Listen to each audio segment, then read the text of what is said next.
Tell me, how would you fix the sequel trilogy? As somebody who has gone on record and defended these movies, yeah, I'll give it my shot. While I don't hate the overall narrative, I do believe that there are things that we can tweak in order to make this a more enjoyable experience. So let's go movie by movie and figure this out, shall we? The plot of The Force Awakens is damn near perfect. If that statement made you want to click off this video, stick around. I'm sure we can piss you off a little bit more. The only thing I changed is giving Poe more screen time so that he's more endearing in the next 2 movies.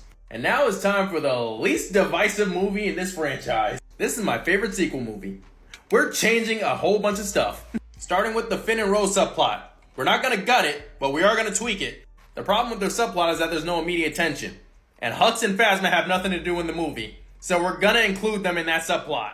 Phasma can be the boogeyman in the back of Finn's head, and DJ could be that little voice on his shoulder telling them that, yay, you don't have to fight her, you could just leave. To facilitate this a little bit better, we're gonna move DJ off of Canto Bight and make him a prisoner of war on the Resistance ship. Now that we don't gotta go to Canto Bight to find DJ, we spend a lot more time on Snoke's ship, the Supremacy.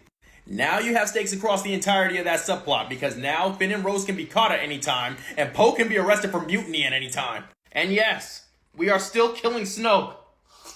Contrary to what a bunch of bad takes say, Snoke is not the main villain of this trilogy. Kylo Ren is. And Kylo sticking as the main villain of this trilogy is going to be very important for...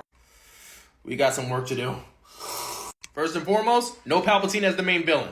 I like the idea of a zombified Palpatine who's stuck in between life and death. I do not like him supplanting Kylo as our main villain. So instead of us starting the movie with him looking for Palpatine, we're going to have him find Snoke's notes instead. From there, we learned that Snoke had been looking into piercing the veil between life and death, and that he had been communicating with Palpatine through that. Palpatine tells Kylo that Snoke, who's not a clone in this one, was grooming him to be his new vessel. Palpatine tells Kylo that if you find me another vessel, aka Rey, I'll teach you how to pierce the veil between life and death, and cheat death so that you can bring back your mother and father.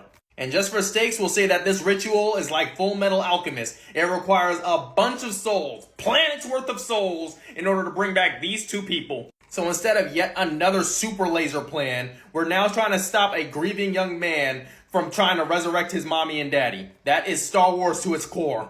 Also, after The Last Jedi, the Resistance should barely have any fighters, with Poe resorting to guerrilla tactics. The Knights of Ren need to have more fight scenes, and Finn needs to have his Stormtrooper Rebellion arc. If Phasma's gonna call him a bug in the system, let him be the one that crashes the whole damn thing. And oh yeah, we're gonna give Rey a double-bladed lightsaber, because why wouldn't you? I personally think that these changes would have made for a much more bombastic trilogy.